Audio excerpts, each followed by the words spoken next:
Hey, if you have been here before, it's probably painfully clear to you that there is no strategy or long-term plan for this YouTube channel. This is not educational and it's hardly even entertaining. But you know, I'm interested in photography and a while ago I thought that since I do everything on a weekly basis, I take pictures, I print pictures, and I at least think about photography, I might as well shoot some footage and put them online every Saturday afternoon. And here we go again. Now that kind of no strategy means that every now and then there are episodes that cannot really possibly interest a wider audience. And this is one of those. I found online an interesting camera and I want to talk about it because it fascinates me. I buy weird cameras and weird stuff because I think that they improve my craft. Especially cameras that limit my work. They push me to do things differently. They force me to think about what do I really want to photograph and how. And what are maybe possibilities with that piece of gear. That maybe it opens some creative avenues in my thinking. I don't believe at all into a strategy of having one single camera and really learning that well. That's not me at all. I'm all over the place. So last week, actually 2 weeks ago, I found this on eBay and I bought it. This is a Mentor Studio Reflex. Early 30s camera from Dresden, Germany. It's a large format camera, so it takes sheet films. Here into the back, you put sheet film into this kind of a adapter. But then it has a mirror inside like all the SLR cameras, and then you focus through the viewfinder. And when you open the hood, this is how you focus through the hood and then through the mirror and lens. So even though it's from the early 30s, it's fairly modern design. Now, I like this type of design, SLR camera large format, and I already have a Reflex RP Series B, which is fairly similar in terms of design and timing too. This is from the US, this is a German version. But there are some radical differences between these two. These are both SLR cameras, so you focus in both cases through the through the ground glass and mirror and lens. Then they both have a curtain shutter. But whereas a Reflex is fairly primitive construction, having a long continuous cloth as a shutter with different kind of holes in it, slits. And depending on which of those slits, large or small one, is at your disposal, that determines the speed of the shutter. Here it is a fairly modern construction where the shutter is actually an upper part and lower part, and they move independently. And depending on how far away from each other they move, that defines the speed. Now let me show you how the shutter works, because that's the first difference.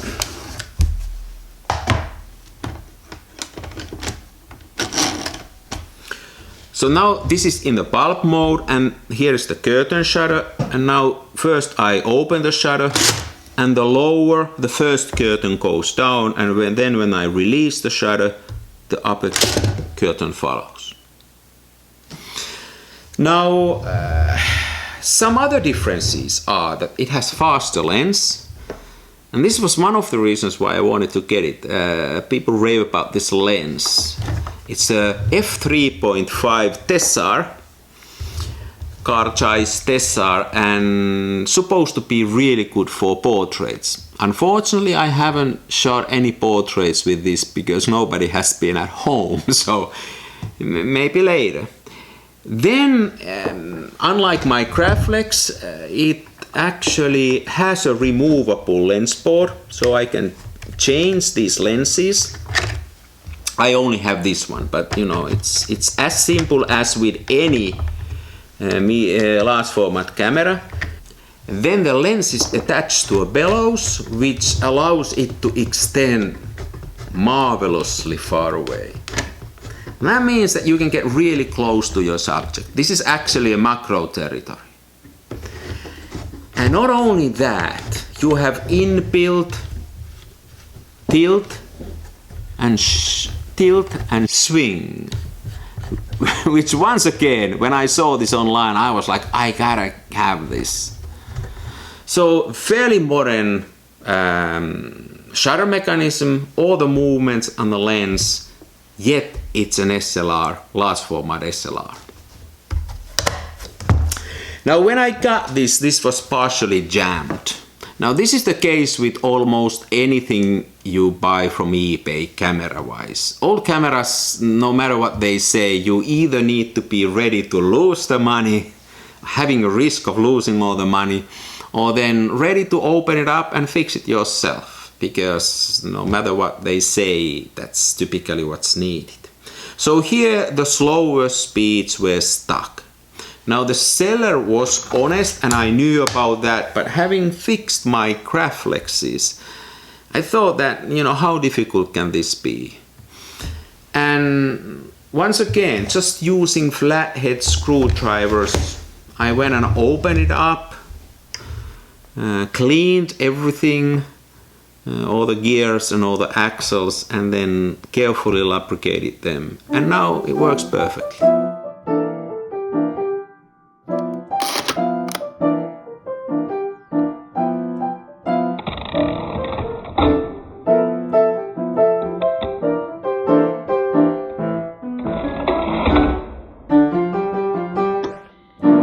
What I love about these old cameras is that how simple they are to fix. Now you open them up and it's immediately understandable how they work and which lever does what and why which gear does what. And at least to me that's part of the fun, that I feel like I'm in control of my work all the way to the gears and to the levers and to the springs. It makes it more close, and I feel that I am the one who makes the photographs, not the software programmer, and that's part of the fascination to me. Now after I had fixed this, I wanted to of course take a few photographs. Now here's one challenge with this camera. It is a large format camera, but this is not 4x5. It is a little bit more rare format, 9x12 centimeters. That film is also widely available. It's a tiny bit smaller than 4x5 inches, but equally available. But the problem is not so much the film size, but it's this film holder that is of not standard size. Like this is a Reflex typical, it just doesn't fit in there. And unfortunately this film holder was the only one that came with the camera. By the way, this is also weird. You can't even take the dark slide out. Pull it out like this and it sort of curves and it stays there. I guess less problems with light leaks, but I couldn't find any of these online. I looked a few days and then I thought, hey, how difficult can it be to make one? So I went to the basement, I had some plywood and some glue and black paint, and I made myself one. And fits there nicely, but looks but ugly. My woodworking skills are mediocre, so I thought I gotta do something better because it ruins the looks of this camera. So this camera being from the 30s, I thought let's go modern. And I went online. There are online CADs and online design tools that free of charge you can, design little objects like this. So I went and designed a film holder, and then I uploaded it to a service that printed it for me using 3D printing.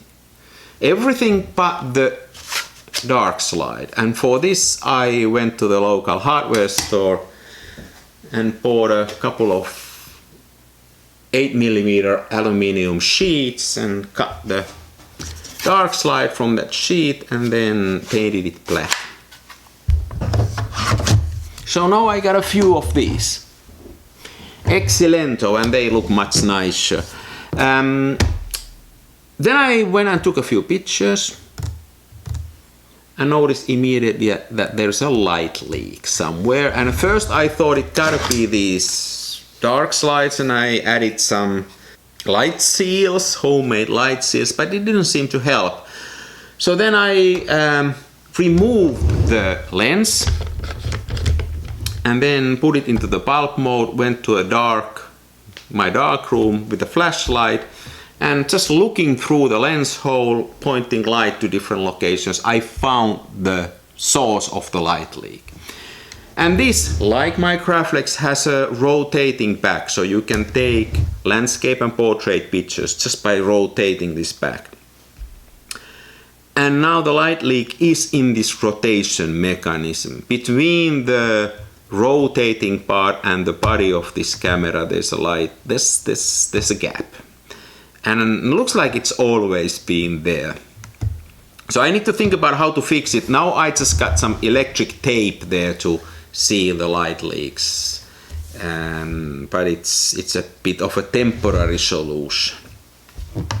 Anyways, having the gear fixed, having the light leaks fixed, I took a few pictures, nothing to write home about, just to make sure that this camera works, and the pictures look like this.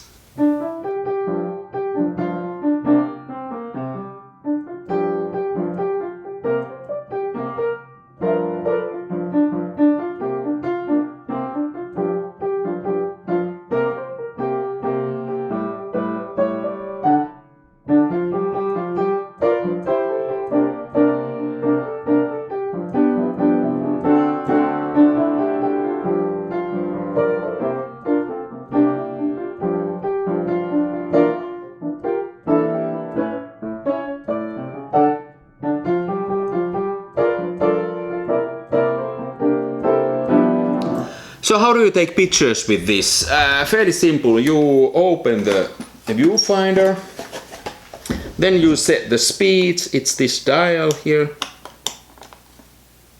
and the aperture is of course here in the lens.